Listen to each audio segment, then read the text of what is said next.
اور جب ادھر سے آپ کا وقت برابر ہو چکا، آپ نے اپنا رزق چن لیا، آپ نے اپنے سانس پورے کر لیے، آپ نے اپنی وہ گھڑیاں جو آپ نے اس دنیا میں گزارنی تھی وہ گزار لی، تو پھر بات ختم،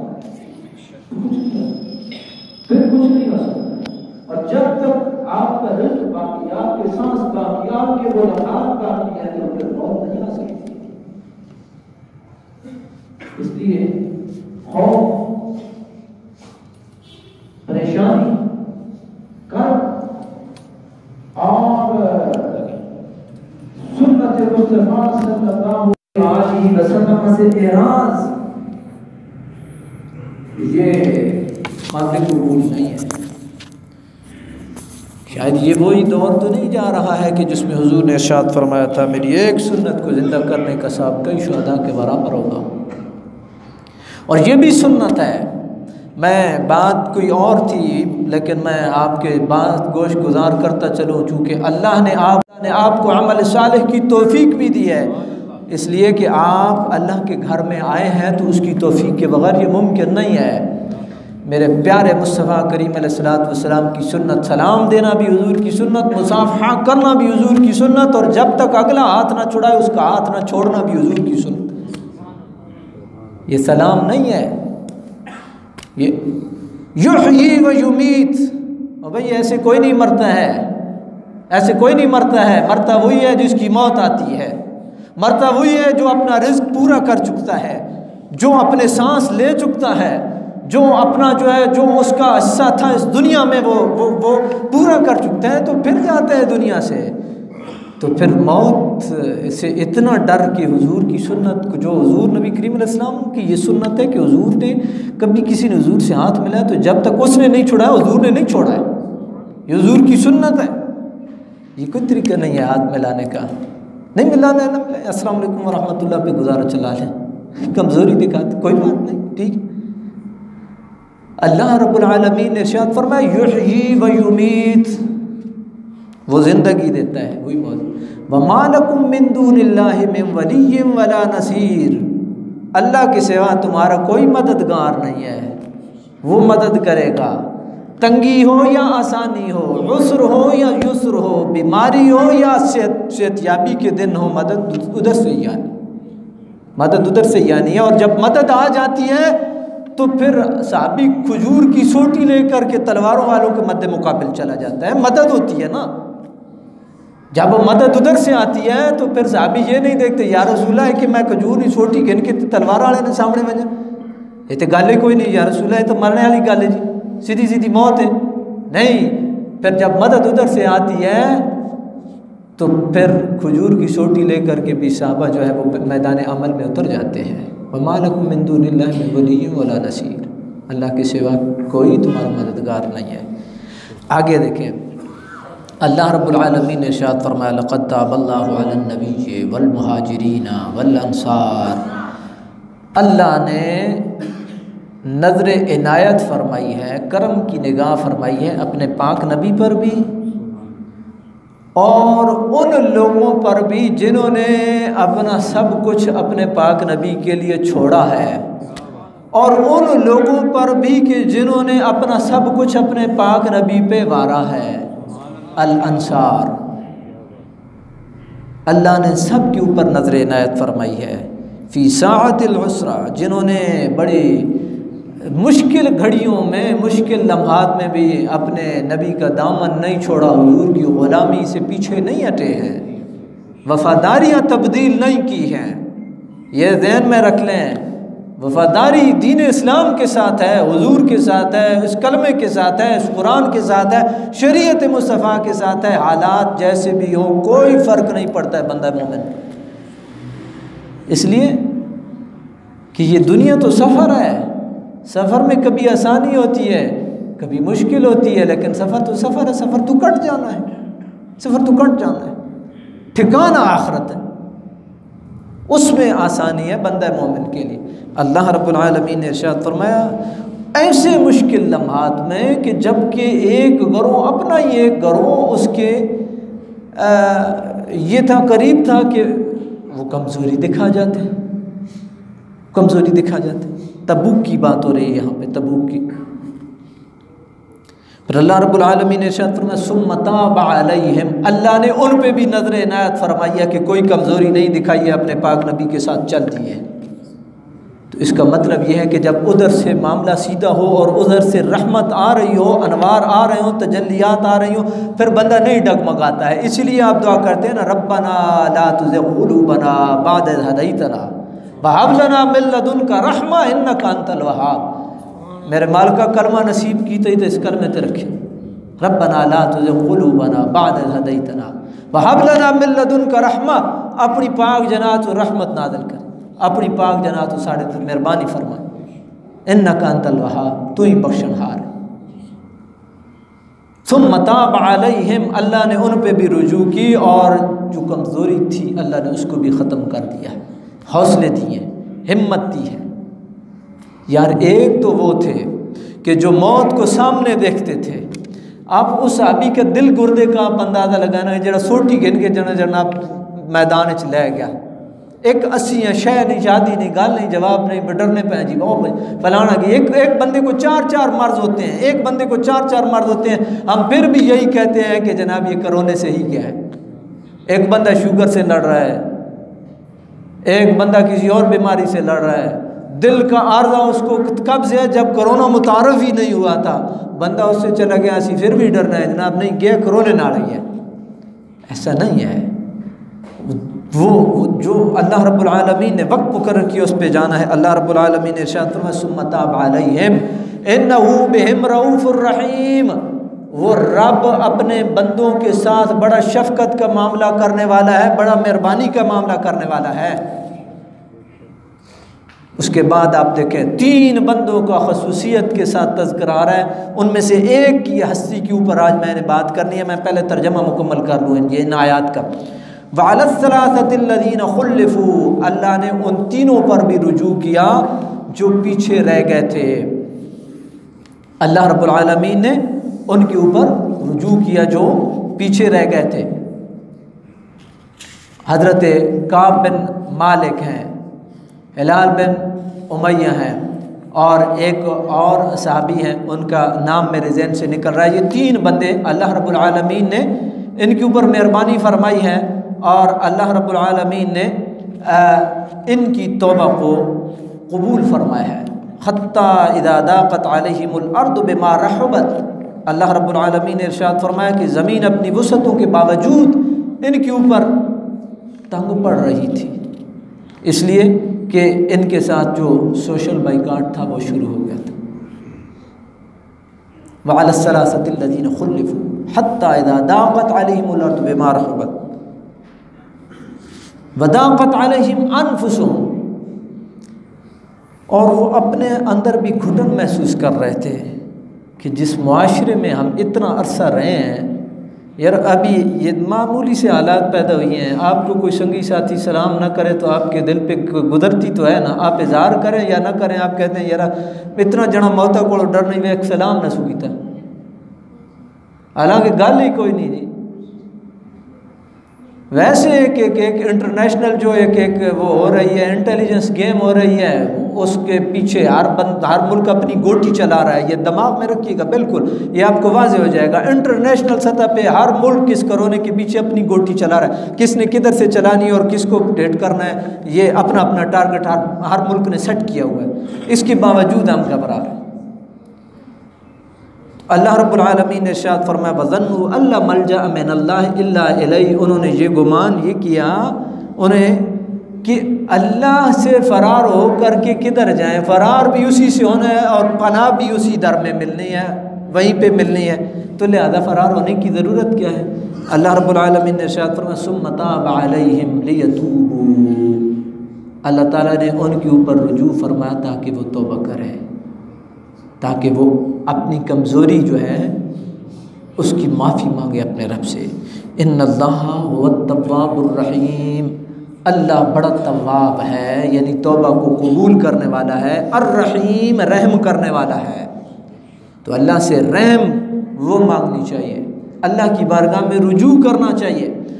جو کام ہم نے کرنا تھا، میں بہت معذرت سے میں کسی کے نظریے کو وہ نہیں کر رہا ہوں، جو کام ہم نے کرنا تھا وہ کیا نہیں ہے، جو سیکنڈ پرائرٹی تھی اس کو ہم نے فرسٹ پرائرٹی پہ۔ آپ یہ کرونے کا معاملہ دیکھ لیں، اللہ تعالیٰ نے کیا ارشاد فرمایا، اولا یرون انہم یفتنون فی کل عام مرۃ او مرتین ثم لا یتوبون ولا هم یذکرون، کیا وہ نہیں دیکھتے ہیں کہ ہر سال میں ایک مرتبہ یا 2 مرتبہ آزمائش میں ضرور ڈالے جاتے ہیں، توبہ پھر بھی نہیں کرتے۔ کام کرنے والا وہ جو تھا وہ توبہ کا تھا، وہ ہم نے کیا نہیں ہے، اور جو نہیں کرنے والا تھا اور بھائی 5 باری وضو کرو تھے ہاتھ تو ونجو ہی تولوے نے دیہڑی 5 باری وضو کرو تھے، چلو بندہ مومن اشراق بھی پڑھ سی، وہ قرآن پاک نہیں تلاوت بھی کر سی، تو 7-8 باری تو اس نے وضو دیہڑی چنجے ہی ہو ویسی تے جو حضور نے سنت نے حیان آقا دے جراثیم لگ رہے تھے، پھر تے گل ہی کوئی نہ ہوئی نہیں، پھر تو گل مک گئی ہے، پھر تو گل ہی مک گئی نہیں کہ حضور نے سنت نے حیان آل کرونا لگنا، پھر تو گاڑی ہی مک گئی تھی، پھر تو گیا عقیدے نہ تو بیڑا ہی غرق ہو گیا تھی، یقین تے توکل نہ تو بیڑا ہی غرق ہو گیا۔ اللہ رب العالمین نے ارشاد فرمایا وہ رب بڑا تواب ہے اور رحیم ہے۔ پھر ارشاد فرمایا ما کان لأہل المدینۃ ومن حولهم من الاعراب ان یتخلفوا، مدینے میں بسنے والوں کو اور ارد گرد کے لوگوں کو، اعراب جو تھے، جو قبائل تھے، ان کو یہ زیب نہیں دیتا تھا کہ وہ تبوک سے پیچھے رہ جاتے۔ ولا یرغبوا بانفسهم عن نفسی، یہ بڑی اہم بات ہے، ولا یرغبوا بانفسهم، وہ اپنے نفسوں کو حضور کی ذات پہ ترجیح نہ دیتے۔ حضور بذات خود میدان تبوک میں جب چلے گئے ہیں تو کیا ان کی اپنی جانیں زیادہ قیمتی تھی حضور کی جان سے؟ بھائی حضور خود چلے گئے، بنفس نفیس تشریف لے گئے، تو انہوں نے اپنے آپ کو ترجیح دی ہے، اپنی جانوں کو ترجیح دی ہے حضور کی جان پر۔ ایسا نہیں ہونا چاہیے۔ اللہ رب العالمین نے ارشاد فرمایا ذالک بانہم لا یصیبہم ظمأ ولا نصب ولا مخمصۃ فی سبیل اللہ ولا یطؤون موطئا یغیظ الکفار ولا ینالون من عدو نیلا الا کتب لهم به عمل صالح۔ اللہ تعالیٰ نے ارشاد فرمایا کہ کوئی بھی رائے خدا میں نکلا ہوا بندہ، جہاد کی بات ہو رہی ہے، جہاد کی بات ہو رہی ہے، لا یصیبہم ظمأ ولا نصب ولا مخمصہ، اس کو اگر بھوک لگتی ہے اور وہ بھوک برداشت کرتا ہے، وہ پیاس برداشت کرتا ہے، وہ کوئی اور تکلیف برداشت کرتا ہے اللہ کی راہ میں، ولا یطؤون موطئا، وہ چلتا ہے، اس چلنے کے دوران کتنی مشکلات آتی ہیں، وہ جو ساری تکلیفیں برداشت کرتا ہے، ولا ینالون من عدو نیلا، اور وہ دشمن کی بھیڑ چڑھ جاتا ہے، دشمن اس کو ٹارگٹ کر لیتا ہے، ایک مفہوم یہ ہے، یا وہ دشمن کو ٹارگٹ کر لیتا ہے، کوئی بھی صورتحال بنتی ہے، الا کتب لهم به عمل صالح، اس کے حق میں نیک عمل لکھا جائے گا۔ اٹھنے والے ہر قدم پہ، ہر ندی نالا جو اس نے کراس کیا، بھوک پیاس مشکلات، سب کے بدلے میں کتب لهم به عمل صالح۔ اللہ تعالیٰ پھر ارشاد فرمانا ان اللہ لا یضیع اجر المحسنین، اللہ نیکی کرنے والوں کے اجر کو ضائع نہیں کرتا ہے۔ تم رائے خدا میں نکلے ہو، بھوک برداشت کی ہے، پیاس برداشت کی ہے، صحرا میں چلے ہو، پہاڑوں میں چلے ہو، یہ کیسے ہو سکتا ہے کہ تم رائے للہ نکلے ہو، حضور کی غلامی میں نکلے ہو، حضور کی شریعت کی بقا کے لیے نکلے ہو، اس کلمے کی بقا کے لیے نکلے ہو، اور اللہ تعالیٰ تمہیں اجر نہ دے؟ یہ تو نہیں ہو سکتا ہے۔ بھائی کوئی بندہ آپ کے ساتھ وفا کرے، آپ اس کے احسان مند رہتے ہیں، تو میرا رب تو بڑا غیور ہے، وہ تو بڑا غیور ہے۔ یہ کیسے ہو سکتا ہے کہ تمہارا نامہ اعمال خالی رہ جائے؟ نہیں نہیں نہیں نہیں، بھوک بھی لکھی جائے گی، پیاس بھی لکھی جائے گی۔ وہ آپ کو لگنے والی ٹھوکر، جو مجاہد رات کو جہاد میں چلا اس کو پتہ نہیں چلا، اس کو لگنے والی ٹھوکر جو ہے اس کا اجر بھی اس کے نامہ اعمال میں لکھا جائے گا۔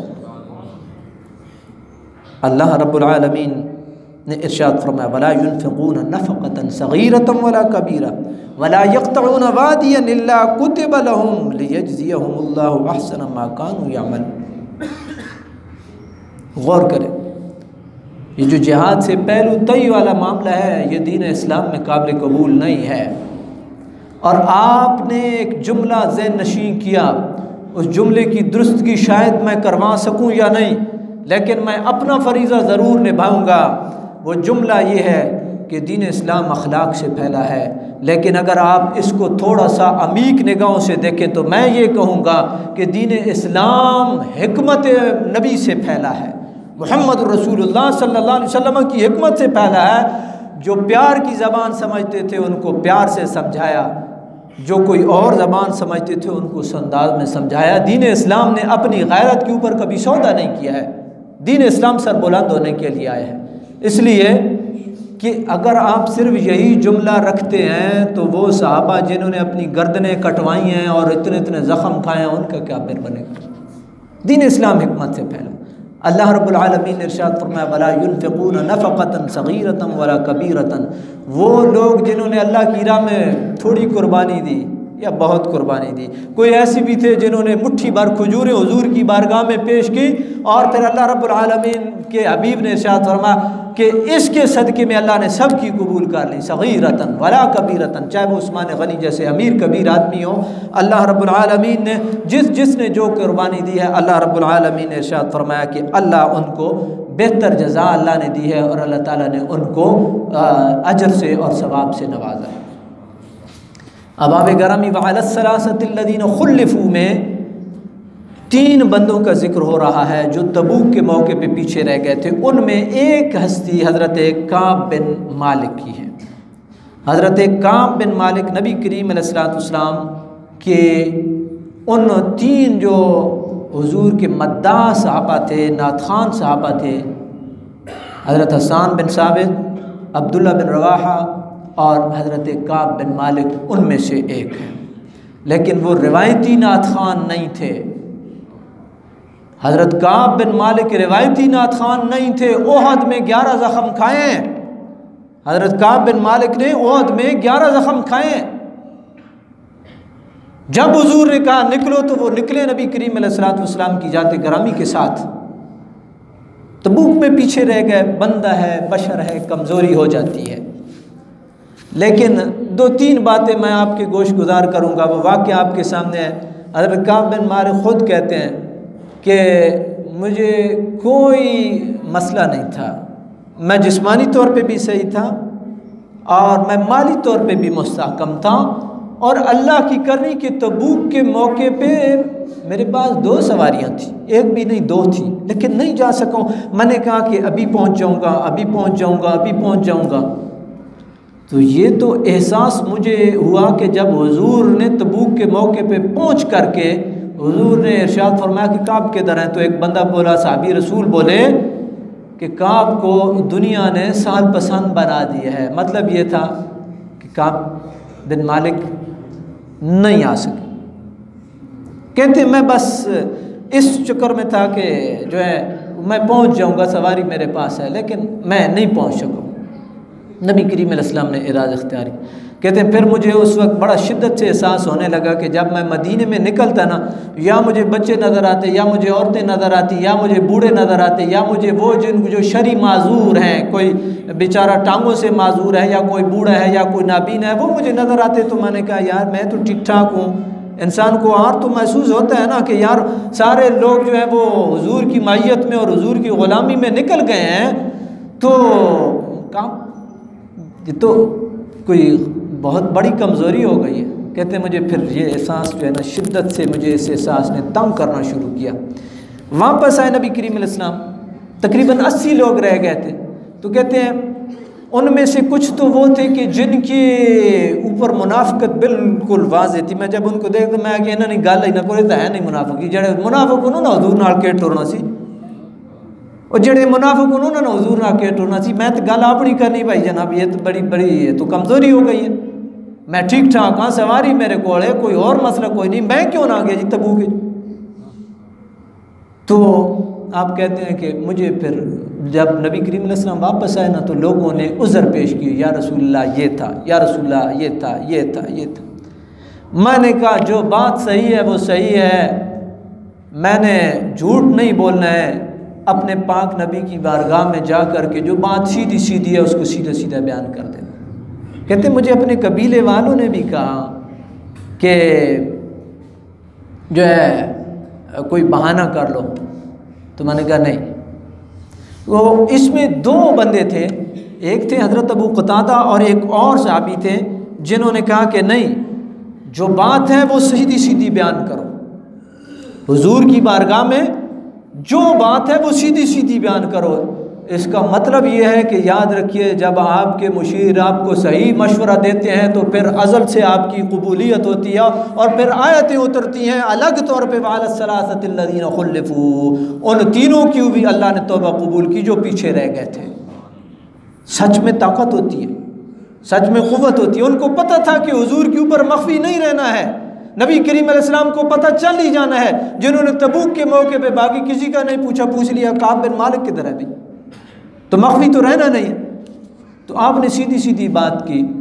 پھر ان صحابی کو یہ ایک اور بات جو بڑی قابل غور ہے، آپ کہتے ہیں واللہ ما تعمدت کذبا منذ قلت ذاک رسول اللہ صلی اللہ علیہ وسلم الى یومی ھذا واننی لارجو ان یحفظنی اللہ فیما بقی۔ آپ کہتے ہیں کہ خدا کی قسم، جب میں نے حضور کو پہچانا ہے نا اور حضور کا کلمہ پڑھا ہے نا، اس دن سے لے کر کے ابھی تک میں نے جھوٹ نہیں بولا، اور میں اللہ کی ذات سے یہ امید رکھتا ہوں کہ باقی عمر میں بھی اللہ میری حفاظت فرمائے گا۔ ان یحفظنی اللہ فیما بقی۔ تو ان صحابی کی سیرت سے معلوم ہوتا ہے کہ حالات کچھ بھی ہوں، معاملات کچھ بھی ہوں، کتنے بھی مسائل آ جائیں، جو بات صحیح ہے وہ صحیح ہے، جھوٹ وہ قابل قبول نہیں۔ ایک بات۔ دوسری بات، 50 دن تک ان کا سوشل بائیکاٹ رہا، ان صحابہ کا 3 کا 50 دن تک، اور 40 دن کے بعد جو یہ سختی تھی یہ اور بڑی، اور بیویوں سے بھی قطع تعلقی تک کا معاملہ آ پہنچا۔ تو اس دوران میں آپ کہتے ہیں، حضرت کعب بن مالک کہتے ہیں کہ شام کا ایک کسان غلہ فروخت کرنے والا بندہ آیا، غلہ فروخت کر رہا تھا، تو اس نے پوچھتے پوچھتے میرے تک پہنچ گیا اور آ کر کے مجھے ایک خط دیا، اور اس خط میں یہ لکھا تھا کہ آپ کے ساتھی آپ کے اوپر بڑی جفا کر رہے ہیں۔ محمد رسول اللہ صلی اللہ علیہ وسلم کی طرف اشارہ تھا کہ وہ بڑی آپ کے ساتھ جفا اور ظلم کر رہے ہیں، اور آپ ہمارے پاس آ جاؤ۔ مطلب یہ تھا آپ اپنی وفاداری دین اسلام سے تبدیل کر لو۔ کہتے میں بڑا رویا، یا اللہ میرے دین پہ امتحان آیا، اب دشمن مجھے خریدنے کے درپے ہو گیا، اب میرے ایمان کی بات ہو رہی ہے اور میرے ایمان کا سودا ہونے لگا، یا اللہ میری توبہ کو قبول فرما۔ دعا یہ کریں، یا اللہ کبھی دین اسلام کے اوپر امتحان نہ ہے، میرے ایمان کے اوپر امتحان نہ ہے۔ آپ کہتے ہیں میں نے اللہ تعالیٰ کی بارگاہ میں رجوع کی، یا اللہ میری توبہ کو قبول فرما۔ پھر کہتے ہیں ایک دن خوشخبری کا دن آیا کہ حضور نے کہا کہ تمہاری توبہ قبول کی۔ تو میں نے کہا یا رسول اللہ یہ آپ کی طرف سے یا اس مالک کی طرف سے؟ تو اللہ رب العالمین کے حبیب نے کہا نہیں، اس مالک نے تمہاری توبہ کو قبول کیا۔ تو برادران اسلام، اس واقعہ کو غور سے دیکھیں۔ تھوڑی سی مشکل آتی ہے، ہم اپنی دین اسلام سے، یاد رکھیے میں آپ کو کسی پیر کی بات نہیں کر رہا ہوں، کسی مولوی کی بات نہیں کر رہا ہوں، میں ایک صحابی کی بات کر رہا ہوں، اور دین کے مسلمات آپ کے سامنے ہیں، دین کے مسلمات جس میں کسی مکتبہ فکر کا کوئی اختلاف نہیں ہے۔ ہم اس سے بھی پیچھے ہوتے ہیں، ہم اس سے بھی گھبراتے ہیں۔ نماز ہے، روزہ ہے، حج ہے، زکوٰۃ ہے، پردہ ہے، جھوٹ ہے، خدا ہے، بغض ہے، کینہ ہے، حسد ہے، ان میں کسی کا اختلاف ہے؟ کسی کا اختلاف نہیں ہے۔ ہم پھر بھی کنی کتراتے ہیں، ہم دین اسلام کے اوپر ہم کہتے ہیں ہم کس دین کی بات کریں، یہاں تو بڑے مسائل ہیں۔ کوئی مسائل نہیں ہے، کوئی مسائل نہیں ہے، دل کے اندر اخلاص ہونا چاہیے۔ یہ صحابی کہتے ہیں کہ میرا وہ اخلاص تھا کہ اللہ نے میری توبہ کو قبول فرمایا ہے۔ برادران اسلام، جہاں اخلاص ہوتا ہے وہاں نظر آتا ہے، اور جب صدق دل سے بندہ رجوع اللہ کرتا ہے تو وہاں سے جواب بھی آتا ہے۔ اس لیے دعا یہ کریں اس رب کی بارگاہ میں کہ یا اللہ وہ کعب بن مالک کے اخلاص کی ایک جھلک کو ہمارے اوپر بھی مہربانی فرما دے، اور وہ اخلاص قلب ہمیں بھی نصیب فرما دے۔ اللہ تعالیٰ کی ذات ہم سب کی حامی و ناصر ہو، اور اللہ تعالیٰ کی ذات ان عظیم ہستیوں کی توجہات ہمیں نصیب فرمائے۔ وآخر دعوانا ان الحمد للہ رب العالمین۔